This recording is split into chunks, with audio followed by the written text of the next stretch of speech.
We're approaching the end of FIFA 23. It's somewhat exciting because EA Sports FC really isn't too far away, but at the exact same time, it's still far enough that we still have to go and play with FIFA 23.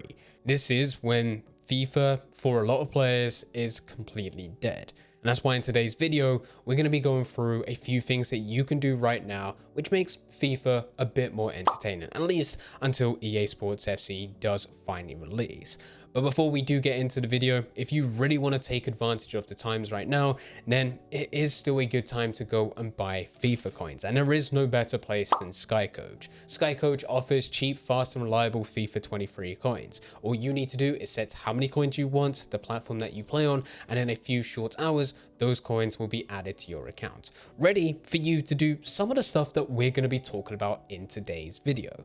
To make this even better, if you use the link in the description down below, and once you get to checkout, use code Fanatic, you'll be able to get a 10% discount off your order. Nice. It's normal for a game to be completely dead after nearly a year of doing the exact same thing, especially considering this is also the time in which EA are not really prioritizing Ultimate Team. They're looking at the next game, the next part of the series, EA Sports FC, which of course is going to bring them so much more money once that is released compared to what they're able to make right now. So this is the time in which they start to move resources from FIFA to EA Sports FC, getting ready for the release. All of this wrapped into one with the fan base knowing that EA Sports FC is just around the corner does mean that this time of the year, the game dies off really quickly. But if you're a football fan just like me, there's not that many other football games which come close to what EA are producing, despite EA still being far from perfect. So you have this desire to play a football game with there not being anything else, and you're stuck playing FIFA, which is not really the best at this time of the year. So here are some things that you should look into doing. Firstly, let's stop playing competitively. You can have a gaming burnout. That is a thing, especially when it comes to competitive game modes such as Ultimate Team. When you go into a game with it being the frustrating as well as inconsistent gameplay whilst trying to compete in the likes of high divisions or foot champions, it can really take a toll on you. The game no longer becomes fun because you are ultimately just playing the game to go and get those rewards. But the thing now is that there's no real reason for you to push for those rewards because they're not that good. They're the same as what they once were, but the market has plummeted since then that the chances of you getting a high rated player is still more or less the same. But even once you get those high rated players, they go for a fraction of the price of what they once did many months ago, or even at the beginning of the year.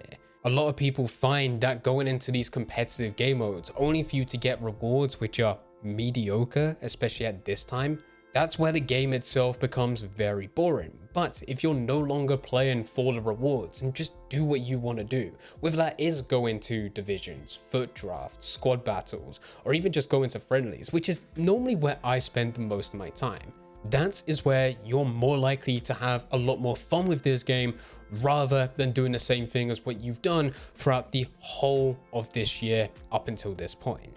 To add on top of this, at number 2, you should really be experimenting with different types of players. No longer look to go for the best of the best of the best, because those were the players which you really needed if you wanted to go and fit the meta and have the best chance of winning within those competitive game modes. Because you've taken the competitive side away, you can just play for fun, taking some of the craziest players which no one would expect to go and use and then taking them through game modes. You can still go into those competitive game modes if you wish, but you're not doing it in a competitive nature. You're just going for it because, well, you want to go for it and you're going to be using the players that you want to play with. There's certainly a point throughout the year, especially on my side, where I like and enjoy the grind.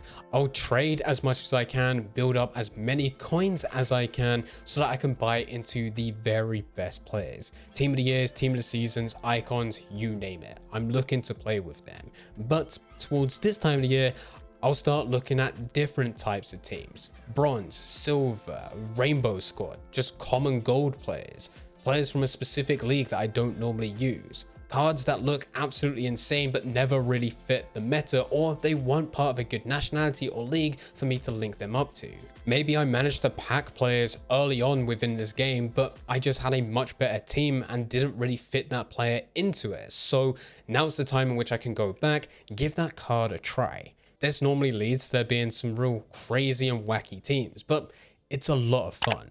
I end up playing with players that I never thought would be good and end up being absolutely insane. And likewise, there's some players which I think would be great and end up being some of the worst players that I've ever used. But because it's not done in a competitive nature, it's also very fun to go and use. Sometimes it's laughable with players having certain stats for them to be able to do what they're able to do within game, or in some cases, not able to do. One of the best things that you can do at this time of the year, and this brings us on to point number 3, is to challenge yourself. Most people like to take up either a first owner club or a draft to glory if they haven't done so for the whole part of the year so far. There are a lot of people that will start a new ultimate team and they will immediately look for a first owner club or a draft to glory or just a normal road to glory, whatever that may be. But for a lot of other people, they just played normally. They played however they wanted to play and get to this point. Now, this is a point in which you can switch things up and go to the opposite side. Try one of those first owner clubs where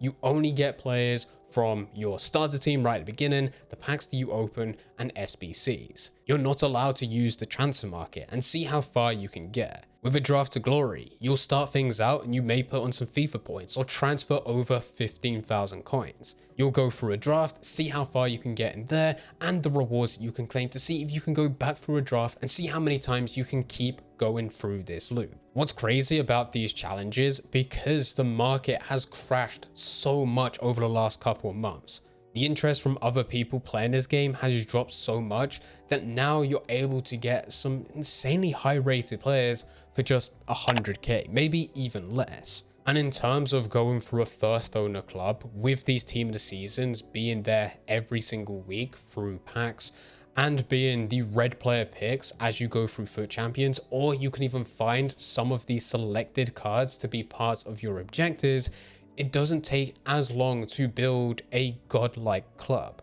It can be done relatively quickly. And on that note, that brings us on to point number 4. If you don't want to try and do a first owner club or a draft to glory or anything like that with your current account, you could start completely fresh. And it is fairly similar to what we were just saying. Because the market has dropped by so much, it's kind of crazy how quickly you can build up to where you currently are. Despite it even being in a case where if you've been playing since day 1 of FIFA 23, and you've been grinding this game out every day since then, despite it taking 3/4 of a year for you to get to this point, you could start a brand new club and you could probably get there within a month or 2. Yet again, depending how much time you dedicate to the game. But even though you're playing the exact same FIFA, the exact same Ultimate Team, nothing has changed except you with a new account. With you going back to Division 10, you're able to play not so good players unless they're doing the exact same thing.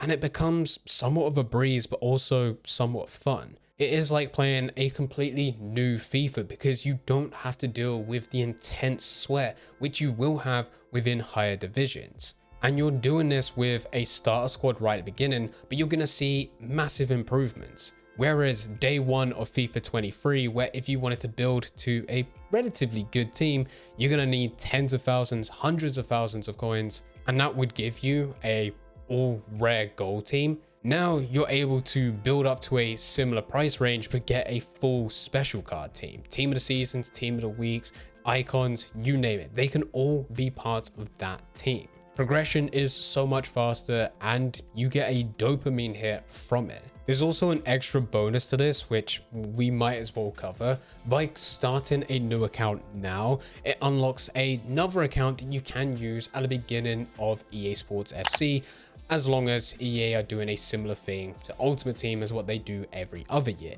There's actually a cutoff point sometime within August where if you start a new account after that date, and we don't know what this date is because it's a date which is set internally, but if you create an account after that date, you will not have access to the web app on release. Whereas if you create it before, you will have access to that web app. And this allows you to open your packs, start trading, and from my perspective as a trader, as someone that does always grind this game right at the beginning to try and get as many coins as possible, I like taking advantage of multiple accounts.